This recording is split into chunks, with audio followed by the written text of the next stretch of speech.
Well, good Monday to you. Welcome to another edition of Monday Motions, where we look at ways that we can intentionally move into the week, into the life that we've been given, rather than just going with the flow, with emotions that we so often do. So I've got a couple painters that I really enjoy their artwork. One is a gentleman named Andrew Wyeth. He's an American painter. And another one is named Johannes Vermeer. He usually just goes by his last name, Vermeer, and he was a Dutch painter. So these two gentlemen painted just brilliant world-class works of art, and they're accepted in the art community as some of the best painters that have ever existed, and have left works of art behind for us to look at. And both of them have also found their way into kind of popular art, whether that's some sort of picture someone will put on the wall, not even knowing it's a copy of someone famous, or it might be on a daily planner that you might have, background on a phone or a computer, what have you. But these gentlemen both painted pictures that captured the imaginations of common people like you and me who aren't necessarily art critics, and people that are professional artists and art critics, scholars. Everyone agreed that these guys were brilliant. And the fascinating thing that unites these two gentlemen that lived hundreds of years apart and worlds apart, whether it was 1600s Europe or more closer to modern America. And the thing that unites them is this: they both painted scenes of just everyday, normal, common, boring, mundane life. They didn't paint kings and queens and generals and scenes of great battles or theological significance. These are just boring people like you and me living their boring, normal lives. And the artwork that captured these little moments somehow captures the beauty of the mundane, the surprising beauty and magnificence and magicalness, whatever, of the mundane, the normal things that we just rush through in our weeks and our days and our families, our workplaces, our hobbies, our cutting the grass in the yard, whatever it might be. And the interesting thing about these two gentlemen, though they left works of art that fascinated the most brilliant art scholars, neither of these gentlemen ever left little corners of the world where they lived. Vermeer just kind of stayed in the Netherlands, where he was from. Andrew Wyeth, it would have been easier for him to travel in closer, like I said, more into modern America. Never left his little tiny corner of New England up in Maine and Pennsylvania. He just painted little scenes there, lived out his life, and that was it. They saw life in a way that most of us never see it, because they had their roots into the mundane, the normal, the boring, the things that we just write off so often. They saw beauty. And when we see it through their eyes in their artwork, we catch that too, and we love their artwork, even though we might not know exactly why we love it so much. It's beautiful. Have you ever found yourself wishing for another life? Maybe you do now. Maybe you wish that things were different. And as we've talked about in other episodes of this little kind of podcast blog thing that we're going through here at our church community, that's okay. If there's things you can change about your life, change them. One of the most important things to remember is we do have agency.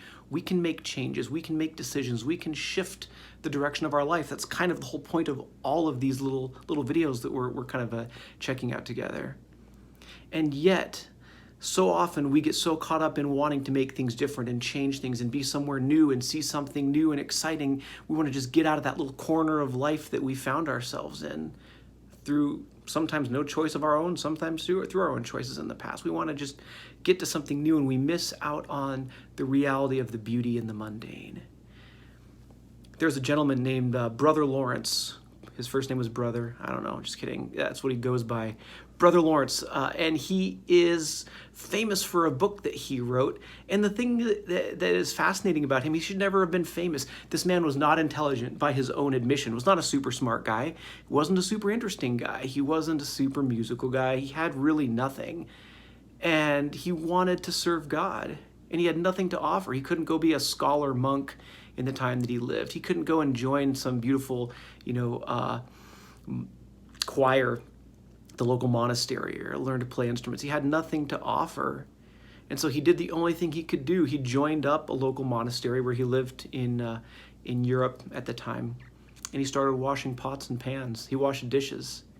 And in that little life that he chose for himself, just to live it out, that's the only thing he could do, he found the presence of Christ.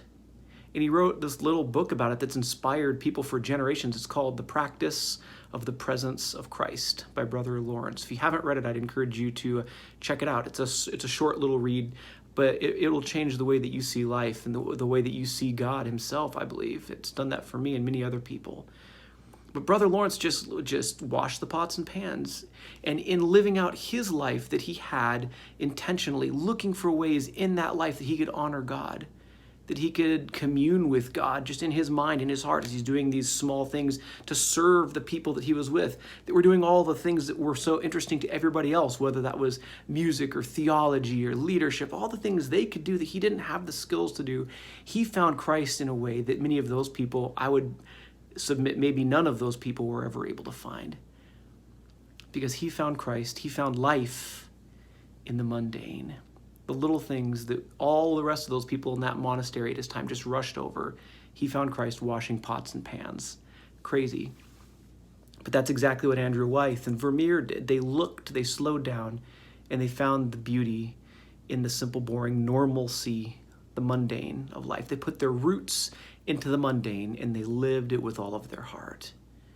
One of my favorite verses in the Bible, it's Ecclesiastes 9:10, and Solomon, the writer, says this. He said, whatever your hand finds to do, whether it's big or small, whether it impresses somebody or not, whatever your hand finds to do it with all of your might.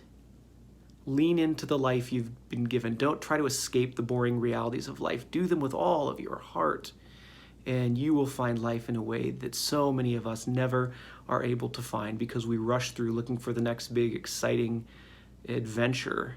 And we miss the biggest adventure of all that most of us can find in the mundane, to find love and connection and meaning in ways that other people miss. And ultimately, even to find God himself in the normal little details of life. He's there. He's waiting.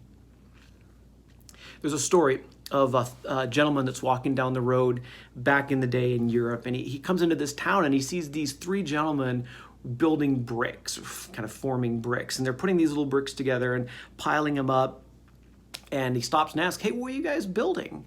What are you guys making? And the first gentleman looks at him with just kind of like contempt, or maybe just being a dork. He says, we're making bricks, dummy.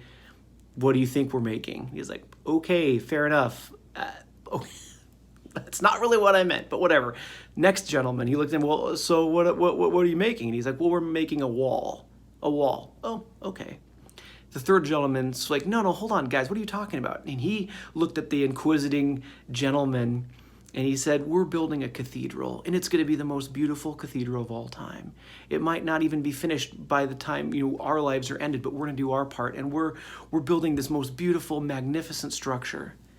We get to be a part of it. Isn't that incredible? And he just smiled. He had found the beauty in the mundane, hadn't he? He put his roots into his life. He found what his hand had found to do, and he did it with all of his might. So my prayer for us today